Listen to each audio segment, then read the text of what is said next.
국회 측에서 정황만이다라고 답변한 것 같습니다.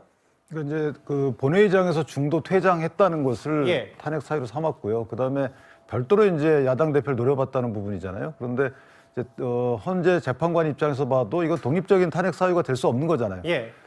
그 거기에 대해서 성명을 구한 건데 이제 정황적이다. 사실은 예. 중도 퇴장하는 과정에서 어떤 상황이었는지에 대해서 보충 설명이다라는 거 정리를 했는데 문제는 뭐냐면 이런 식으로 국회에서 탄핵 소추 의결한 그 탄핵 소추 사유 중에 예. 특정이 안 된 게 굉장히 많다는 거예요. 그래서 지난 검사 탄핵 사건에서도 과연 이것이 특정이 됐는지 여부에 대해서 늘 헌재 재판관이 성명을 구합니다. 그럼 국회에서 뭐라 그러냐면 증거를 채택해달라 그래요. 그럼 증거 조사를 통해서 확보된 증거를 통해서 소추 사유를 보충해요.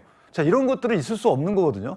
원래대로라면, 원래 법리대로라면 바로 각하해야 되는 겁니다. 예. 그래서 박성재 전 법무장관이 각하를 주장하는 부분인데 그러게요. 예를 들면 지금 대통령의 내란죄에 가담했다. 어떻게 가담했는지에 대해서 나오질 않아요. 그리고 가담했는지 여부가 과연 그걸 밝히는 데 있어서 입증하는 데 있어서 과연 대통령 탄핵 관련 서류가 필요한지 여부도 의문입니다. 그리고 이런 부분들은 애당초 국회가 탄핵 소추 의결할 때 증거로 첨부해서 내야 되는 것이지 다 탄핵 소추 뭐 심증과 추상적 의견만 갖고 탄핵 소추해놓고 그다음에 나오는 증거들로 해서 보충한다.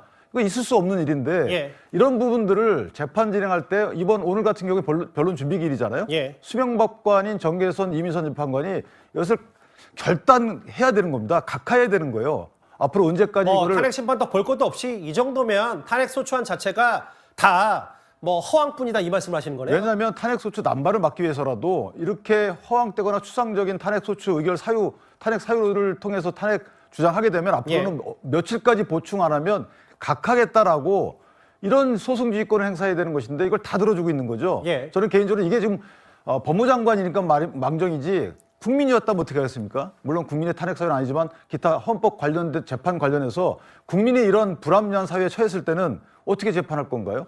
전 그래서 저 부분은 이 일반적인 형사 절차와 비슷하게 결단해야 된다고 생각합니다.